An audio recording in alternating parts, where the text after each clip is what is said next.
औज़ुबिल्लाहि मिनश्शैतानिर्रजीम बिस्मिल्लाहिर्रहमानिर्रहीम। Students, welcome to Shaheen leaders Academy Rawalpindi. Shaheen leaders Academy की फैकल्टी की तरफ से आपको अस्सलाम वालेकुम रहमतुल्लाहि व बरकातुहू। डियर स्टूडेंट्स, जैसा कि आपने देख लिया कि हमारे यूट्यूब चैनल के ऊपर वर्बल, नॉन वर्बल और तीनों फोर्सेस के बारे में जो कमीशनिंग या एयरमैन के लिए आप अप्लाई करते हैं, जितने भी प्रोसीजर्स हैं और जितनी भी रूल्स हैं, उसके हवाले से उनके ऊपर हमने वीडियो बनाई हैं और माशाल्लाह बहुत सारे लोगों ने इनको व्यू किया है और उनसे रहनुमाई ली है और डायरेक्ट भी कॉल करके भी कमेंट सेक्शन के अंदर भी उन्होंने हमसे मालूमात ली हैं। तो डियर स्टूडेंट्स, जैसा कि आपको पता है कि आपकी एयरमैन सिलेक्शन या कमीशन अफसर बनने के लिए पाकिस्तान डिफेंस फोर्सेस में इंटेलिजेंस टेस्ट बहुत ज़्यादा ज़रूरी है। इसी तरह आपके लिए जो इंग्लिश का पेपर है वो भी बहुत ज़्यादा इम्पॉर्टेंट है। चूँकि अंग्रेज़ी ज़बान गैरों की ज़बान है, हमारी चूँकि ना मादरी ज़बान है और ना ही हमारी कौमी ज़बान है, इसको सीखने के लिए हमें बहुत ज़्यादा मसाइल का सामना होता है। तो इन्हीं मसाइल से निपटने के लिए प्रॉब्लम्स हमें फेस होते हैं इंग्लिश को लिखने में, समझने में या पढ़ने में। आज उन प्रॉब्लम्स का इंशाल्लाह हमारे इस लेक्चर के दौरान हम अहाता भी करेंगे और Pakistan air force, army, navy specially aero trades के लिए ये जो वीडियो बनाई जा रही है, इसके अंदर इंशाल्लाह ताला अज़ीज़ आपको वो तमाम सवालात मिलेंगे जो कि बार-बार पिछले 2 से 4 सालों के अंदर रिपीट हुई है और रिपीटेडली फ्यूचर पेपर में भी इंशाल्लाह यही चीज़ें आती रहेंगी। तो आपके लिए ये बहुत ज़रूरी है कि ये वीडियो देखें और इससे एजुकेशन हासिल करें। इंशाल्लाह ताला अज़ीज़ ग्रामर की बेसिक चीज़ें भी हम साथ-साथ डिस्कस करेंगे और जितने क्वेश्चंस भी आएँगे उनको भी हम बड़े अच्छे तरीके से हल करेंगे ताकि आपको हर एक पॉइंट क्लियर हो जाए। Let's proceed to the first question. Students, this is question number 1। Choose the correct option. Let's, आगे डैश डैश है, एक स्पेस छोड़ दी गई है, इसमें 4 ऑप्शंस हैं, हैव, हैविंग, हैड और बीन। अब देखें जनाब, जब भी लेट्स का आप इस्तेमाल करेंगे तो उनके साथ आप हमेशा हैव का इस्तेमाल करेंगे। Let's have a walk, let's go for dinner, let's have a company, let's have a visit to our school. तो ये जब भी आप लेट्स लगाएंगे तो उसके साथ हमेशा आप हैव का इस्तेमाल करेंगे। आज का जो हमारा दुरुस्त जवाब है इस क्वेश्चन नंबर 1 का वो है दैट इज लेट्स हैव। ये दुरुस्त जवाब आपका ये हुआ और बाकी ना इसके अंदर हैविंग आएगा, ना ही जनाब इसके अंदर हैड आएगा और ना ही इसके अंदर बीन आएगा। आपका जो दुरुस्त जवाब हुआ that is option number A, question number 1। Let's have a walk. चलो चलें, सैर के लिए चलें। यानी इसमें आपको सजेस्ट किया जा रहा है कि चलें जी, वॉक के लिए चलें, सैर के लिए चलें। Dear students, let's proceed to the question number 2। अब देखिए जनाब, ये सामने as you sow so shall you. अब यहाँ पे ब्लैंक स्पेस है, इस जगह पे आपने इसको कंप्लीट करना है। This is the question mark to you और नीचे आपके पास ये ऑप्शंस है, as you sow so shall you reap. अब ये देखें जी, आपके पास 4 ऑप्शंस है। एक्चुअली ये देखा जाए कि ये तो एक ज़र्बुल मिसल है, जो बोगे वो काटोगे, जो बोगे वो काटोगे। आपने ये ज़र्बुल मिसल सुनी है कि आप जैसा करेंगे वैसा भरेंगे। As you sow shall you reap. यहाँ पे मैं आपको थोड़ा सा एक्सप्लेन कर देता हूँ, जो बोगे वो काटोगे।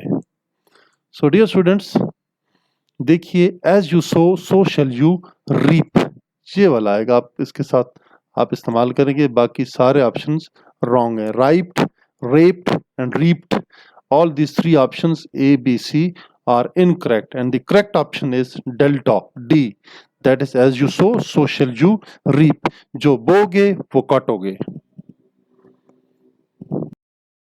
3 को आप देखें students, did you ever visit, पहला option, visited second option, visiting तीसरा ऑप्शन और हैड विजिटिंग। अब देखें डियर स्टूडेंट्स, आपने पहले यहाँ पे डिड का इस्तेमाल कर लिया। डिड जो है this is the second form of do, ठीक है। जब आप फ़िक्रे के शुरू में आप इसको एज ए इंट्रोगेटिव सेंटेंस बना रहे हैं, आखिर पे ये क्वेश्चन मार्क भी आप लगा रहे हैं, जब आप यहाँ पे डिड लगा रहे हैं तो बेटा याद रखें जो इसका मेन प्रिंसिपल वर्ब होगा that will be always in the first form of verb, उससे आप सेकंड फॉर्म में कभी भी नहीं लगाएंगे, वो हमेशा आपकी फर्स्ट फॉर्म में आएगा, that is first form of the verb. Did you ever visit हर, क्या कभी आप उससे मिले, क्या कभी आप उससे मिले थे, did you ever visit her. Rest of the options which is B C and D are incorrect. The correct option of question number 3 is did you ever visit her. Question number 4, choose the correct option. Nobody what will happen next. Nobody, अब यहाँ पे आपका जो subject है ये बिल्कुल singular है। जब सिंगुलर के साथ आप कोई वर्ब इस्तेमाल करेंगे तो वो हमेशा फर्स्ट फॉर्म में होगा और उसके साथ एस या एस नहीं होगी, चूंकि ये प्रेजेंट इंडेफिनिट टेंस की बात होगी। Nobody knows, nobody known, this is wrong. Nobody will know, this is wrong. Had known, this is also wrong. ये तीनों ऑप्शन आपके गलत हैं। आपका जो दुरुस्त ऑप्शन है नोबॉडी नोज, क्वेश्चन नंबर 4 का option number A. Dear students, there is another question. Do not dash dash him. Do not punish, do not spelt, do not split, do not punishes. अब यहाँ पे do not का इस्तेमाल कर दिया गया है। ये शुरू में first form of the verb है और इसके साथ निगेशन लगा हुआ है, नॉट का इजाफा है, ठीक है, तो लिहाजा इसके साथ आप लगा के first form of the verb लगाएंगे, डू नॉट पनिश हिम, आप उसे सजा ना दो या आप उसे सजा न दीजिए। Question number 6, the match is about to. अब यहाँ पे देख रहे हैं match is about to finish, about to finishing, finish and finishes. अब देख रहे बेटा ये जो टू लगाया गया है ये हमेशा first form of the verb के साथ लगता है। किसके साथ लगता है? First form of the verb, first form of the verb उसके साथ टू लगता है हमेशा उसके साथ। और ये जो टू है इसको इंग्लिश की ग्रामर में एक और लफ्ज दिया जाता है जिसे कहते हैं इन्फिनेटिव,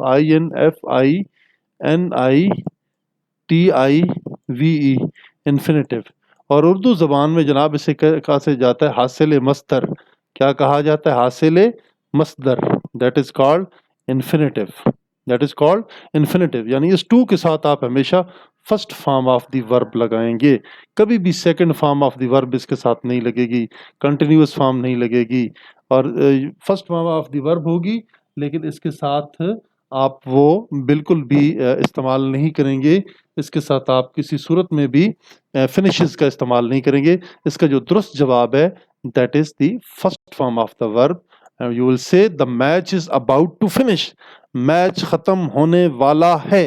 कोई भी मैच हो रहा है और अगर वो ख़त्म होने वाला है तो उसके बारे में सेंटेंस हुआ। तो मुझे उम्मीद है डियर स्टूडेंट्स आज के इस क्वेश्चन के अंदर एक तो आपको नई चीज़ पता चली है कि उर्दू ज़बान में हासिल मस्दर क्या होता है और इंग्लिश में इन्फिनेटिव क्या होता है। इन्फिनेटिव ये भी आज हमने आपको बता दिया।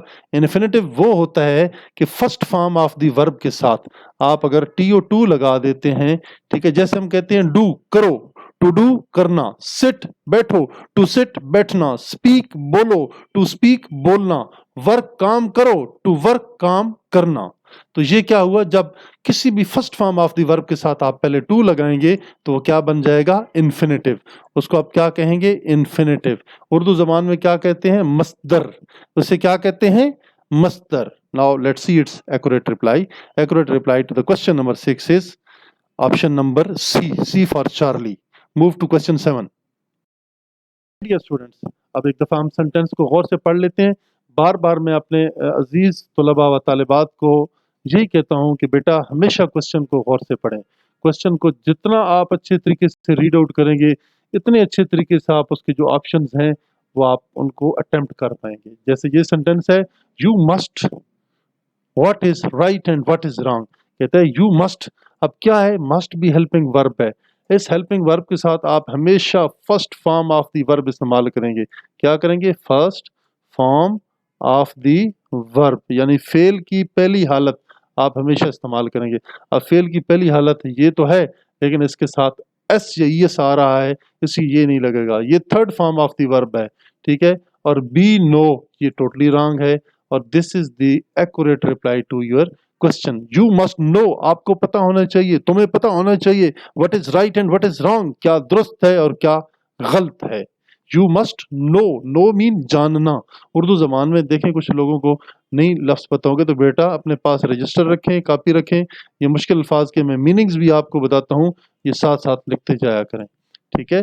जानना, नो क्या है फर्स्ट फॉर्म, सेकंड फॉर्म क्या है नो, न्यू, नोन, ये यहाँ पे आ रही है, ये थर्ड फॉर्म आ रही है, ये वर्ब की थर्ड फॉर्म आ रही है।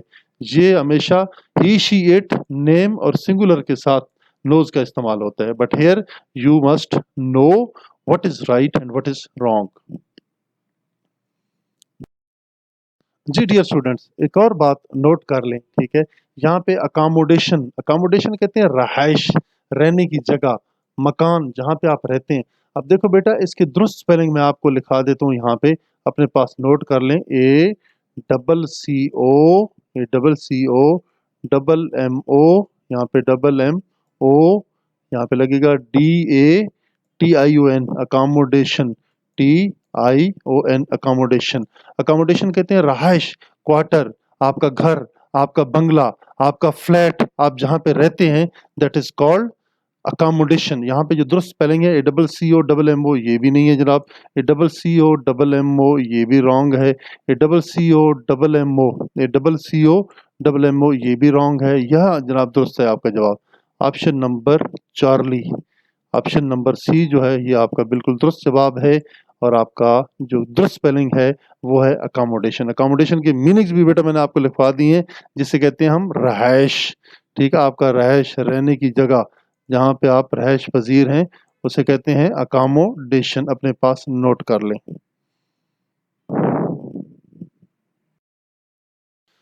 जी dear students, choose the correct spelling. फिर वही स्पेलिंग आपने देखनी है इसमें कि स्पेलिंग्स कौन से दुरुस्त हैं। ये लफ्ज स्ट्रक्चर कैसा है, S T R U C A T R O, S T R U C T U R E, S T R A T, S T R T A T U R E, ठीक है। ये spelling कौन से हैं, ये आपकी spelling बिल्कुल दुरुस्त होनी चाहिए। स्ट्रक्चर कहते हैं ढांचा, S T R U C T U R E, structure. Structure कहते हैं बनावट, किसी चीज़ की, मकान की, ढांचा, किसी चीज़ की जो बनावट होती है उसको हम क्या कहते हैं, ढांचा भी कहते हैं, बनावट भी कहते हैं, कि किस तरीके से उसको बनाया गया है, दैट इज कॉल्ड, ये आपके सामने ढांचे का लफ्ज मैंने इस्तेमाल कर दिए। जो स्ट्रक्चर के दुरुस्त स्पेलिंग है S T R U C T U R E, ये ऑप्शन नंबर बी जो है जनाब ये बिल्कुल आपका दुरुस्त है, बाकी तमाम गलत हैं। ये लफ्ज है डिज़ाइन। डिज़ाइन की अगर स्पेलिंग देखें तो ये जो स्पेलिंग है ये भी जनाब बिल्कुल गलत है, ये भी स्पेलिंग बिल्कुल गलत है, ये भी जनाब स्पेलिंग बिल्कुल रॉन्ग है, ठीक है, इनको कोई भी दुरुस्त नहीं मानेगा। डिज़ाइन कहते हैं नमूना, डिज़ाइन किसे कहते हैं, अंग्रेजी ज़बान में कोई पूछे तो डिज़ाइन का क्या मतलब है, नमूना, सैंपल। सैंपल आप कहते नहीं सैंपल, कि क्या सैंपल है भाई, आप हमें बताओ, S A M P L E, sample, that is called design. ये दुरुस्त जवाब है जनाब आपका। चलते हैं डियर स्टूडेंट्स आगे, लफ्ज है बिजनेस। बिजनेस की स्पेलिंग आपको पता, ये B U double S I S, this is wrong, this is also wrong, this is also wrong and this is the correct one. Business कहते हैं कारोबार, आप कहीं पैसा ला के आप कोई काम काज करते हैं उसे हम कहते हैं कारोबार। कोई दुकानदारी करते हैं, कोई आप मार्केटिंग करते हैं, that is called business, B U S I N E double S, business. ये बेटा एक दफ़ा फिर देख लें, लफ्ज़ यूज़ हो रहा है रिक्रूटमेंट, मैं इसको थोड़ा सा क्लियर कर देता हूँ। ये लफ्ज़ क्या है, रिक्रूटमेंट। अब रिक्रूटमेंट की स्पेलिंग बेटा मैं यहाँ पे आपको लिख के देता हूँ, R E C, rec, R U I T, recruitment, M E N T, recruitment. Recruitment क्या होती है, आर्मी, एयरफोर्स, नेवी में सोल्जर्स को, एयरमैन को, सेलर्स को इंडक्ट करने का जो निज़ाम है, भर्ती करने का निज़ाम है, ठीक है, उनको एनरोल करने का जो निज़ाम है, उसको क्या कहते हैं? रिक्रूटमेंट। अब हमने ज़रा स्पेलिंग देखने एक रिक्रूटमेंट के स्पेलिंग क्या हैं। RECRUITMENT, RAC ये भी गलत है जनाब, RECRUITMENT, रिक्रूटमेंट RUIT, ठीक है। ये वाला जो ऑप्शन मुझे दुरुस्त लग रहा है, ये भी ऑप्शन गलत है और ये भी ऑप्शन गलत है। तो दुरुस्त जवाब है ऑप्शन नंबर बी है। स्टूडेंट्स क्वेश्चन नंबर 13 है, one who can not talk. अब देखें बेटा, जो बात नहीं कर सकता, क्वेश्चन नंबर 13 की बात हो रही है, जो बात नहीं कर सकता उसको हम उर्दू जबान में कहते हैं यार इस बेचारे की तो जबान ही नहीं है, ये तो बिल्कुल गूंगा है। क्या है? गूंगा है, इसकी जबान बिल्कुल काम नहीं करती, उसको हम कहते हैं गूंगा। ठीक है, ये क्या हुआ? डम। डम को कहते हैं गूंगा। एक लफ्ज है ब्लाइंड, ब्लाइंड को कहते हैं अंधे को, जिस बेचारे को कोई नजर ना आए उससे हम अंधा कहते हैं। और एक होता है डेफ, ठीक है, डेफ वो होता है बहरा, जो कानों से न सुन सके बेचारा, जिसके कान बिल्कुल फारिग हों उसको हम कहते हैं ये क्या है? बहरा है। अब तीनों के मैंने मीनिंग्स बता दिए। One who can not talk, जो ये बात नहीं कर सकता, वो क्या होता है जनाब? वो डम होता है, इज कॉल्ड डम। मुझे उम्मीद है कि आपको सवालात समझ आ रहे होंगे और जो मेरी एक्सप्लेनेशन साथ साथ हो रही है इंशाल्लाह ताला अज़ीज़, जिससे आपकी इंग्लिश की जो ग्रामर है और जो वोकेबलरी है और अकॉर्डिंगली जो कनेक्टेड मैटर्स हैं वो आपको इंशाल्लाह मैं समझाता जाऊंगा और आपको क्लियर होते जाएंगे। One who can not here, yes, जो आपकी बात सुन न सके, जो बात सुन न सके, जिस जो कहते हैं ना कोई किसी को सुन नहीं सकता, बड़ी आवाज़ें लोग देते हैं, जिसके कान काम नहीं करते उसको हम कहते हैं ये बहरा है। उसे क्या कहते हैं? बहरा है। डम तो हो गया गूंगा, ठीक है। ब्लाइंड तो हो गया अंधा, जिस बेचारे को नज़र ही ना आए, जिसकी आंखें काम ना करें, जिसकी नज़र काम ना करे, ठीक है। ये ऑप्शन भी गलत है, ठीक है। ये जो डेफ है, deaf, DEF, deaf, that is called बहरा। दुरुस्त जवाब है आपका क्वेश्चन नंबर 14 का डेफ। देखें तो बेटा डिनाई, डिनाई मीन इनकार करना, डिनाई मीन इनकार करना, ठीक है। कोई बात आपसे पूछी जाए तो आप न बताना चाहें, इनकार कर दें, आपको पता भी हो तो इनकार कर दें, या आपको न पता हो तो फिर भी आप कहें कि मुझे तो इस बारे में कोई इल्म नहीं है। रिजेक्ट का लफ्ज़ होता है मुस्तरद करना। क्या होता है? मुस्तरद करना। एक होता है अक्यूज्ड, इसको हम कहते हैं मुलजिम। कैसे कहते हैं जी? मुलजिम, अक्यूज, जिसके ऊपर कोई इल्ज़ाम लगे। एक होता है जी रिफ्यूज्ड, किसी ने किसी बात से इनकार किया, ठीक है, रिफ्यूज कर दिया, हकीकत को मानने से इनकार कर दिया। अब देखिए बेटा, ये जो डिनाई का लफ्ज़ है ये बिल्कुल इससे मिलता जुलता है, ये सिमिलर है और यही इसके मीनिंग्स हैं, यही इसके मीनिंग्स हैं। लिहाजा आपको पता होना चाहिए कि जो दुरुस्त ऑप्शन है 15 का सी है। इज टू फ्लैश, जी बेटा, ये देखें एक इंसान जो है उसका जो जिस्म होता है किससे बना होता है? गोश्त से, फ्लैश। इंसानी जिस्म का जो गोश्त है उसको हम क्या कहते हैं? फ्लैश। इसको फ्लश ना पढ़ना भाई, वो लेटरिन वाला फ्लश ना पढ़ते रहना कहीं इनको, फ्लश सिस्टम। ये क्या होता है कि इंसानी जिस्म के ऊपर जो गोश्त चढ़ा होता है उसको कहते हैं फ्लैश। और बुक के ऊपर क्या चढ़ा होता है भाई? बुक के अंदर क्या चीज़ें होती हैं? और उसके अंदर तो भाई कागज़ लगे होते हैं, मुख्तलिफ गत्ते लगे होते हैं, ठीक है, कागज़ लगा होता है, उसको हम कहते हैं book is to paper and the book is to paper. ये टाइटल वगैरह नहीं होता भाई, कोई ज़रूरत नहीं है। ये राइटिंग का भी लफ्ज़ गलत है और कांट से भी इटसेल्फ गलत है। जो दुरुस्त जवाब है वो है आपका paper. Choose the correct word. She is looking, वो तलाश कर रही है, वो देख रही है। लुकिंग ए, यहाँ पे कोई ऑप्शन नहीं लिखा हुआ, ठीक है। लुकिंग टू हम कह सकते हैं, फॉर एग्जांपल लुकिंग टू, और यहाँ पे लुकिंग थ्रू या लुकिंग एट, लुकिंग फॉर। अब फॉर जो होता है ये के लिए के मानों में इस्तेमाल होता है। अब बेटा ये प्रेपोजिशन का इस्तेमाल हो रहा है, प्रेपोजिशन बहुत ज़्यादा आते हैं इंग्लिश के पेपर में, एयरमैन के पेपर में और ऑफिसर्स के पेपर में, ये बार बार आते हैं। एट का मतलब होता है पर या ऊपर, एट का मतलब होता है पर या ऊपर, दोनों मानों में इसको इस्तेमाल किया जाता है, पर या ऊपर। और ये जो थ्रू होता है, थ्रू, इसका मतलब होता है में से, अंदर से, में से। इसका क्या मतलब होता है जी? में से या अंदर से। इसके ये मीनिंग्स हैं, में से या अंदर से। तो हमारा जो दुरुस्त जवाब है, she is looking through window, वो खिड़की के अंदर से देख रही है। She is looking, present continuous form की बात हो रही है। लुकिंग थ्रू विंडो, खिड़की में से, खिड़की के अंदर से। इसका जो दुरुस्त ऑप्शन है क्वेश्चन नंबर 17 का, that is option number bravo. जी बेटा, अब आ जाएं अगले सेंटेंस के ऊपर। ये सब्जेक्ट है, डाइव्ड आपका वर्ब है। उसके बाद जनाब यहाँ पे आपने कोई प्रेपोजिशन लगाना है। Preposition into, on, in, at. At का मतलब होता है पर, मैंने पहले आपको लिखवा दी है। इन अंदर, में, ठीक है। इनका मतलब क्या होता है, अंदर और में। और एक लफ्ज़ है ऑन, ये है पर। पर और ऊपर के मानों में इसको भी इस्तेमाल किया जाता है। और ये जो इनटू है, के अंदर, इनटू का मतलब होता है के अंदर। कोई चीज बाहर से जाए और अंदर की तरफ कोई फेंक देता है पानी के अंदर, ठीक है, या किसी गहरी चीज के अंदर, तो इनटू का इस्तेमाल करते हैं। अब देखें जी, ही डाइव्ड वाटर, ही डाइव्ड क्या करेंगे, इनटू वाटर, ठीक है। अगर कोई ऑलरेडी बंदा पानी के अंदर मौजूद होता, he was in the water, हम कहते तो फिर दुरुस्त था। जब ही डाइव्ड, इसके अंदर फिजिकल मूवमेंट इन्वॉल्व है।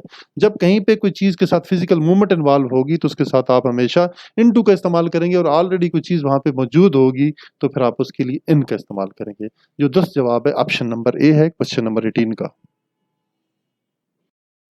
स्टूडेंट्स, अब आप आ जाते हैं क्वेश्चन नंबर 19 के ऊपर, change the direct speech into indirect speech. ये डायरेक्ट स्पीच का एक सेंटेंस है आपके सामने, ठीक है जी। आपको इनके जो रूल्स हैं वो बिल्कुल पता होने चाहिए, ठीक है। Ajmal said I am worried about my future. Ajmal told, क्या करेंगे जी, ये भी लिखें, अजमल टोल्ड। सेड को टोल्ड में तब्दील करेंगे। और ये जो दो कामाज हैं और इन्वर्टेड कामाज, इनकी रिप्लेसमेंट लिखेंगे दैट। Amjad told that. अब देखिए बेटा, ये आपके पास फर्स्ट पर्सन प्रोनाउन है। फर्स्ट पर्सन प्रोनाउन हमेशा रिपोर्टिंग स्पीच के सब्जेक्ट से चेंज होते हैं। और अगर यहाँ पे रिपोर्टेड स्पीच के अंदर सेकंड पर्सन प्रोनाउन हो जाए तो वो इसके ऑब्जेक्ट से चेंज होंगे। इसके ऑब्जेक्ट यहाँ पे होगा, उससे चेंज होगी। और अगर यहाँ पे आपके रिपोर्टेड स्पीच के अंदर थर्ड पर्सन प्रोनाउन आ जाते हैं तो उनकी कोई चेंज नहीं होती बेटा, ये याद रखें, वो कभी तब्दील नहीं होंगे। अब हमने ये देखना है, अजमल टोल्ड दैट। अब बाहर पास्ट है, सेड है, अंदर प्रेजेंट है, ठीक है, ये पास्ट में चली जाएगी। That he was worried.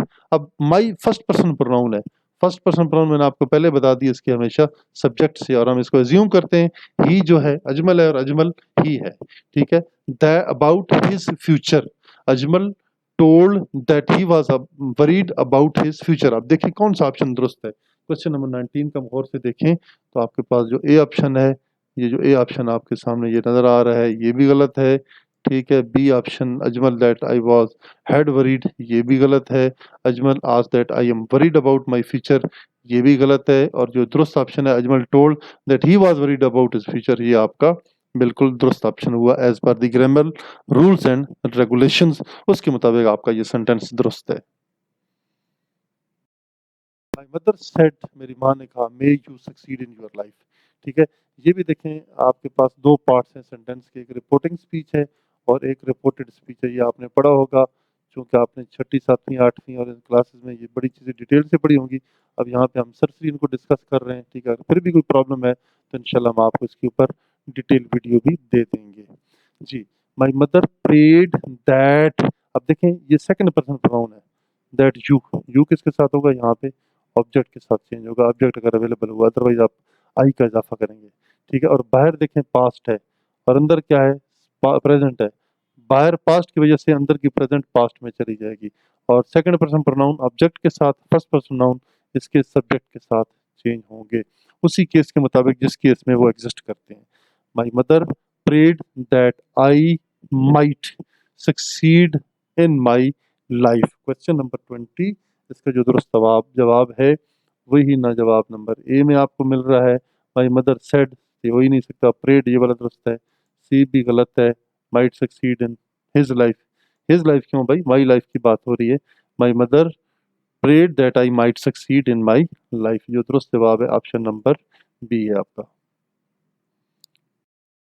तो देखें बेटा, ये जो सेंटेंस हैं, these are known as imperative sentence. Bring me a glass of water, leave my office, shut up, go ahead, move fast, look here, fire, ये सारे क्या हैं, इंपेरेटिव सेंटेंसेस हैं। अब इंपेरेटिव सेंटेंसेस को हुक्मिया फ़िक्रे, उर्दू ज़बान में आपको बता देता हूँ, हुक्मिया फ़िक्रे, हुक्मिया फ़िक्रों को हम जनाब एक सिंपल सेंटेंस से उसको जो होता है एक्टिव वॉइस होता है, एक्टिव वॉइस से हम उसको पैसिव वॉइस में कैसे कन्वर्ट करते हैं। लेट का पहले इस्तेमाल करते हैं, ठीक है। Let the door be opened, ये जो दुरुस्त जवाब है, let the door be opened, ये जो ऑप्शन नंबर सी है ये दुरुस्त है, बाकी आपके सारे ऑप्शन गलत हैं। क्वेश्चन नंबर 21 को देखें तो दुरुस्त ऑप्शन है option number C. Washing clothes, अब देख लें जनाब, इसको मैं आपको कन्वर्ट कर देता हूँ। वॉशेस क्लोथ्स, ठीक है, ये सब्जेक्ट बन जाएगा। यहाँ पे लिखेंगे clothes are being washed, clothes are being washed by, clothes are being washed by her. अब देखिए कहाँ पे है जी, क्लोथ्स आर बीइंग वॉश्ड, ठीक, आर बीइंग वॉश्ड, ये वाला सेंटेंस है बेटा। ये जो सेंटेंस है सी नंबर पे, ये आपका बिल्कुल दुरुस्त सेंटेंस है और ये आपका ओके सेंटेंस है। 23, क्वेश्चन नंबर 23 में अगर बेटा गौर से देखें तो आपके सामने एक लफ्ज़ है एरर। एरर का क्या मतलब होता है? इसको कहते हैं जी गलती, कोई गलत काम हो जाना, कोई मिस्टेक हो जाना, कोई आपसे ब्लंडर हो जाना, दैट इज़ कॉल्ड गलती, ठीक है। निस्यान में आके कोई चीज़ आप उल्टा काम कर जाते हैं तो उसको हम एरर कहते हैं। अब लिखना ये है कि सिमिलर मीनिंग, सिमिलर किसे कहते हैं जी? इनको सिनोनिम भी कहा जाता है।